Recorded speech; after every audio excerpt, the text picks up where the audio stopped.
A former Marine who pulled the lone survivor from a crash in Wisconsin over the weekend is talking about that very difficult day. He believes he was put on that highway for a reason, rescuing a 2-year-old boy from that wreckage. Courtney Godfrey joins us now. Courtney, an incredible rescue story here, and you had a chance to talk to him today. Yeah, that's right, Amy. Nathaniel Yan was on his way to work Friday morning when he witnessed the crash, saying his multiple tours in Iraq prepared him for what he encountered when he rushed over to help.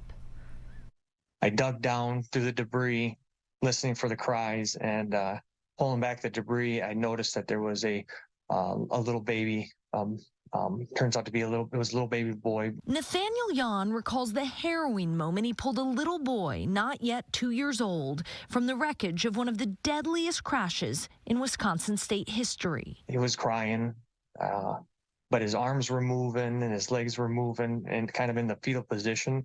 And I, tried to comfort him. Yan was driving to work Friday morning when he witnessed a van pull out in front of a semi-truck on Highway 95 in Clark County. The crash killing 9 people, including both drivers and 7 members of a Virginia Amish community who were in Wisconsin to visit family. A former Marine, Yan says once he got the toddler to safety, he tried to go back for a young woman who he said was barely alive. But police arrived, blocked off the scene, and it was too late. The toddler losing both his parents, baby sister, grandma, and 2 aunts in the crash. My wife and I went to the hospital, meeting his grandparents, and knowing that he's got a bunch of family to go back to. Today, Yan says he feels it's no accident that he was there. I definitely believe I was put there for a reason, to be able to find that little boy and to maybe ease some passing along the way. And what a blessing it was that he was there.